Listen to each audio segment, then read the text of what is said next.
dami kong labahan. Madami na naman. Ang problema naman ito, maraming sabon ko, isang peraso na lang ito. Paano kung makakasya, ang dami kong labahan. Wala pa naman akong pambili. Ang gagawin ko nito. Mabuburaot na naman ako nito sa kapitbahay kay Martes yan. Ay nako. Hindi naman po hindi ako maglaba kasi mga uniform na ng mga anak ko. Nga naman ang kapera-pera. Walang pambili ng sabon. Kahit na ulam, walang pambili. Ay naku, ano ba naman itong buhay na to? Kahit sabon, wala. Kainis! Punta muna ako kay Martiset. Sabi mo na dyan. Punta mo tayo kay Martiset. Magbuburaot tayo ng sabon. Baka sakaling makaburaot ng sabon. Wala tayong pambili.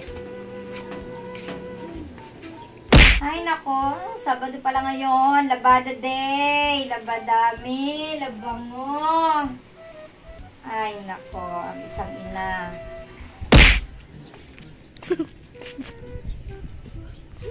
Ay, sakto. Naglalabas si Marites yan. Makakaburaot ako ng sabon. Ako! Ako! Marites! Oh, Uy! ano naman? Ano naman meron sa atin? Uy. Ano naman ang problema mo? Kailangan sana ako sa'yo. Buksan mo nga muna saglit. May sabihin lang ako.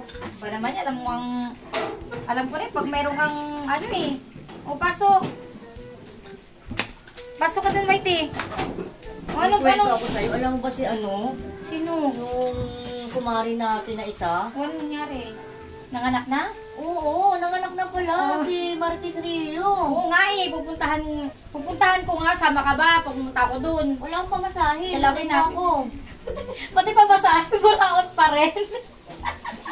O, pupuntahan nga natin.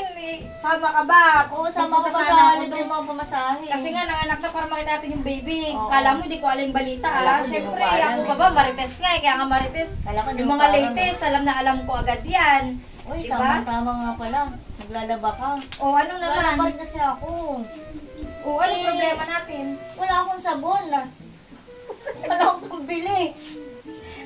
Baka mo ni makaburaot muna sa'yo ng sabon. Grabe naman, ultimo sabon, wala kang pambili. Kahit malang 50 pesos, wala ka. Kailangan laman yung bulsa ko. Oh. Grabe, ang mura-mura na ng powder. May na mabibili kang tag-8. Wala nga. Wala kang pera. Hindi naman kasi isang peraso lang. Dahil marami-rami naman yun. Pang isang linggong labahan. Grabe naman yan. Ano ba? Bayaran mo na ang sabon mo. Pahingin mo na ako. Bayaran ko na lang pag nagkapera ako. Ang tanong, kailan ka magkakapera? Hindi ko lang alam. Yan ang tanong din na malaki. Ba yan?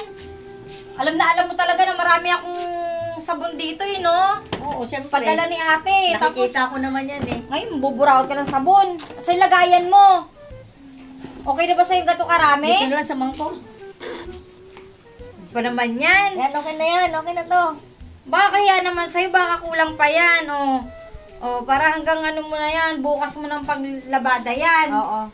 Kasi, dami kong labahan ngayon talaga. Wala nga akong pabiling sabon. Dapat nakapaglaban na ako kanina pa eh. Grabe naman, patid ba naman sabon? Buburaot. Ano pa kailangan mo? Wala na? Mamaya, pahinga ako ulam. Tapos kung maglaba. Sakto, kaluluto ko lang ng ulam namin, tinola. Mamaya pa. Kasi maglalaba muna ako. Para Sige, pagkatapos sige. ko maglaba, gutom na gutom. Nakakahiya ako. naman sa'yo. Naglaba ka, pagod ka, gutom ka. Tapos wala kang ulam. Salamat ha. Bayaran ko lang to pag nakaluwag-luwag ako. Oo, ganun naman eh. Marami ka ng utang eh. O, sige na, maglaba ka na. O ano, may ganyan ba kayong kapitbahay? Grabe yung pagkaburaot. Ultimo sabon, binuraot dito sa akin. Palibasa, mabait akong kapitbahay. Salamat! Nakapaglaba rin. Nakaburakot ako ng sabon sa kabila kay Martes Chef. Ay, nako. Maraming salamat naman. Malapit na ako matapos. Mamaya punta naman ako doon. Magbuburaot naman ako ng kanasalian ko. Sigurado, pagkatapos ko maglaba, gutom na gutom ako. Mamaya makaburaot sana ako ng pagkain.